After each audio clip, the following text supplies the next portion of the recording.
भाइयों ये क्लास 12 का मैथमेटिक्स है, application of derivative, exercise 6.3, question number 23। Question क्या बोल रहे हैं देखिए, prove that the curves x equal to y square and xy equal to k cut at right angle if 8k square equal to. भाइयों question देखिए तो क्या देखिए, कोई दो ठो कर्व है जिसका tangent cut at right angle में यदि वो कट कर रहा है तो इसको प्रूव करना है। यदि ऐसा हो रहा है तो कब हो रहा है, 8k स्क्वायर इक्वल टू 1। यदि राइट एंगल में ये देगा दो ठो टेंजेंट, दो ठो कर्व का टेंजेंट सब यदि राइट एंगल में हो, यदि परपेंडिकुलर है तो कब है, यदि 8k स्क्वायर इक्वल टू 1 होगा तब परपेंडिकुलर होगा। तो मैं क्या करता हूं कि परपेंडिकुलर मान लेता हूं, इफ दे आर परपेंडिकुलर। ऐसे अब रास्ता कोई भी चीज के जैसे कन्वर्स है, कन्वर्स ऑफ दिस, यदि टेंजेंट सब परपेंडिकुलर है तो हमको ये दिखाना है। इसका मतलब यदि ये है तो ये होगा, सो मतलब बात हुआ, इस रास्ते से जा रहे हैं, उसके लिए डेरिवेटिव करना है जरूरी। समझिए टेंजेंट सब राइट एंगल में है तो dy by dx of the curve, दोनों टेंजेंट का स्लोप निकलेगा दोनों कर्व से, डिफरेंटली करेंगे एंड दियर स्लोप मल्टीप्लाई करके -1 लिखेंगे।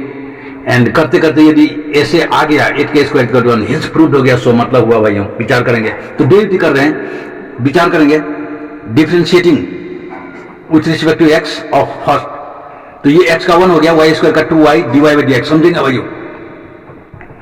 तो इंप्लाइड ये क्या हुआ, dy by dx equal to क्या हो गया भाइयों, d equal to 1 by 2y। ये एक तो बात हुआ, सोचेंगे भाइयों, ये तो हमारा बात हुआ। वैसे ही differentiating second with respect to x, वही बात है, दोनों में वही बात है। तो हम देख रहे हैं कि ये क्या होगा, x dy by dx unit भी जैसा लग रहा है, dy by dx plus y x का 1 हो गया इक्वल टू 0 हो गया। भाइयों विचार करेंगे तो dy by dx equal to क्या हो गया, माइनस y बाई x, ये इधर गया तो माइनस y बाई x हो गया। एक तो ये बात हुआ, इसको थोड़ा ये बॉक्स में बंद कर देते हैं भाइयों, इंपॉर्टेंट बात हो गया। एंड ये भी dy by dx of the second है, ये इंपॉर्टेंट बात हो गया।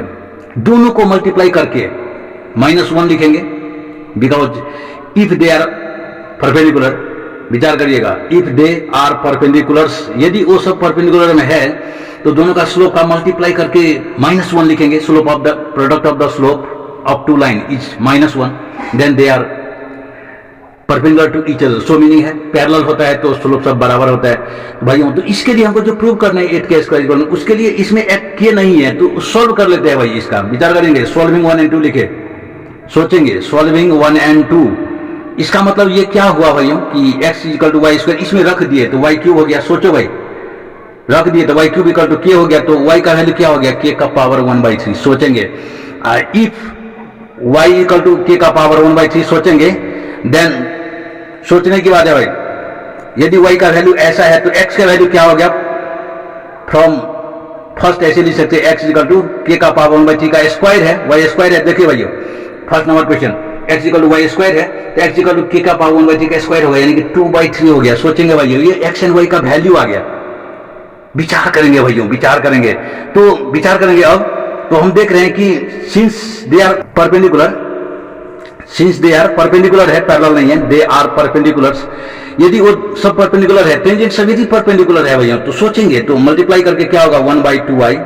देखो माइनस y बाई एक्स था, 1/2y into y by x, ये माइनस y बाई एक्स को शुरू में रख दिया माइनस भाइयों, इक्वल टू -1, दोनों का प्रोडक्ट को मल्टीप्लाई करके -1 ऐसा होगा। तो ये माइनस खत्म हो गया, ठीक से देखेंगे तो हम देख रहे हैं ये y भी कट गया, ठीक से देखेंगे भाइयों तो 1 इक्वल टू क्या हो गया, उधर 2x हो गया। सोचेंगे भाइयों 1 इक्वल टू 2 इंटू एक्स का वैल्यू क्या है भाइयों, k का पावर, विचार करेंगे 2/3। सोचेंगे भाइयों हमको 8k स्क्वायर लाना है, यदि हम क्यूब कर देंगे सोचिए तो 3 कट जाएगा, पावर 2 का क्यूब होगा, 1 का क्यूब होगा, तो ये क्यूबिंग बोथ साइड ऐसे लिख सकते हो भाई, क्यूबिंग बोथ साइड्स ऐसे लिखेंगे तो 1 equal to 8k square. And this is to prove, यही हमको प्रूव करना था भाइयों कि 8k स्क्वायर इक्वल टू 1 होगा, सो प्रूव करना था। एंड ये आंसर हो गया भाई, प्रूव्ड हो गया, हेंस प्रूव्ड लिख सकते हो आप। भाइयों क्वेश्चन नंबर 25 सेम एक्सरसाइज 6.3 का, find the equation of tangent to the curve y is equal to root 3x minus 2 which is parallel to the line 4x minus 2y plus 5 equal to 0। तो भाइयों देखे question क्या बोल रहे हैं कि this curve y equal to root 3x minus 2, ये curve पर कोई टेंजेंट होगा, वो that tangent is parallel to this line 4x minus 2y plus 5 equal to 0। तो इक्वेशन ऑफ टेंजेंट क्या होगा, सो मतलब बोलना चाह रहे हैं, विचार करेंगे। सो बोल रहे हैं कि कोई कर्व पर कोई टेंजेंट है, एंड टेंजेंट यदि पैरेलल है ये लाइन से, विचार करेंगे 4x - 2y, ये लाइन से यदि पैरेलल है, ये कर्व है यदि मान लो भाई, तो टेंजेंट का इक्वेशन क्या होगा, ये टेंजेंट का इक्वेशन क्या होगा यदि ये लाइन पैरेलल है। तो हम देख रहे हैं कि dy/dx of the curve is slope of tangent, it gives you slope of tangent. तो dy/dx करना चालू किए कर्व का, dy/dx इक्वल टू, विचार करेंगे 1/2 रूट एक्स का derivative 1/2 root x minus 3x - 2। सोचेंगे भाइयों, रूट एक्स का डेरिवेटिव होता है 1/2 root x into x minus 2 3x - 2 है, फिर से इसका डेरिवेटिव हुआ विथ रिस्पेक्ट टू एक्स है भाई, तो 3x का 3 हो गया, -2 कांस्टेंट है, सिंगल है, अकेला है, 0 हो गया। करेंगे 3/2 रूट ऐसे 3x - 2। सोचेंगे भाइयों, सोचेंगे, and this slope of the tangent dy/dx gives you slope of the tangent. ये मेन बात हुआ, इसको पकड़े रहना है, this is main thing in this topic. And विचार करेंगे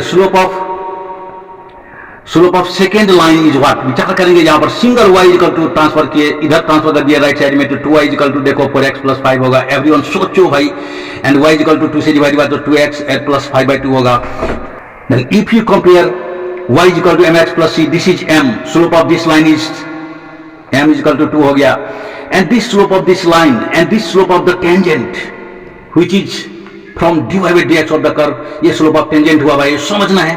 and slope of the line जो है सो 2 है, तो tangent यदि पैरेलल है तो slope of tangent and line दोनों सेम होगा भाइयों। विचार करेंगे भाइयों, सोचेंगे lines are parallel, that's why lines are parallel, वैसे ही that's why 2 is equal to क्या होगा भाई 3/2, ये टेंजेंट का लाइन का ये जो था स्लोप, ये एंड ये सेम होगा। तो हम देख रहे हैं 4 इक्वल टू ऐसे लिख सकते, तो ऐसे हम रूट को भी ड्रे कर दिए 3x - 2 इंटू रूट 4 हो गया ये, विचार करेंगे। ऐसे यदि आप लिख लिए दिस इक्वल टू, यदि आप 3 लिख लिए, स्क्वायरिंग बोथ साइड यदि कर दिए, सोचिए भाइयों, तो 16 इंटू 3x - 2 होगा, स्क्वायर रूट हट गया, एंड दिस इक्वल टू 9 होगा। सोचेंगे भाई 48x - 32 इक्वल टू 9 होगा भैया, विचार करेंगे, एंड 48x 9 + 32 ऐसे लिखेंगे, इंप्लाइज, विचार करेंगे x इक्वल टू 41/48 हो गया, ये x का वैल्यू हो गया भाइयों। विचार करेंगे इफ x इक्वल टू, सोचेंगे भाइयों, सोचेंगे 48/48, देन कर्व में रख देंगे भाई, y equal to root 3x - 2, ये था हमारा कर्व, इसमें रख दिए, तो y का वैल्यू क्या हो गया 3 इंटू 16, 41/48, 16 से कट रहा है देखिए, -2, ये 3 16। सोचेंगे भाइयों, एंड दिस, तो हम क्या देख रहे हैं कि ये 41 - 16 टू 32 हो गया, ठीक से देखिएगा भाइयों, एंड दिस इज 16, 41 से 32 गया तो 9 हो गया, 9/16 हो गया, तो स्क्वायर रूट होकर के भाई 3/4 आ गया भाइयों, तो ये y का वैल्यू आ गया। विचार करेंगे द पॉइंट क्या आ गया, सो देखेंगे भाइयों, पॉइंट आ गया हमारा x का वैल्यू 41/48, देख ही रहे हो भाइयों, एंड y का वैल्यू देख रहे हो कि 3/4 आ गया, and this is our point. And slope तो देखे ही थे, स्लोप इक्वल टू यहाँ पर 2 था, क्योंकि y equal to mx + c दिए थे, तो स्लोप इक्वल टू 2 था यहाँ पर।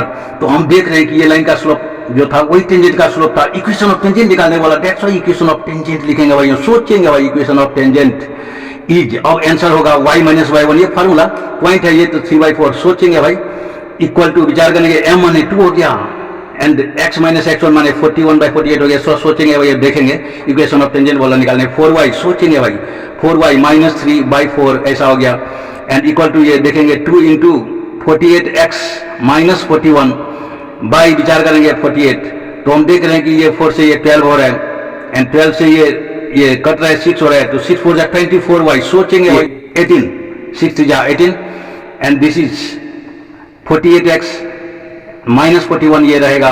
तो हम देख रहे हैं इसी को उस साइड में कर दिए सबको, तो 48x, विचार करेंगे -24y, 24y, तो ये -23 हो गया, सबको उसी साइड ले गए, दैट्स व्हाई ये -23 हो गया, -18 था, ये -41 था, that's why equal to this G को 0 हो गया। तो इसको आप ऐसे भी लिख सकते हो, मान लगे तो 48x - 24y, and this is our answer equal to 23। यही हमारा आंसर है भाइयों, आज के लिए नहीं।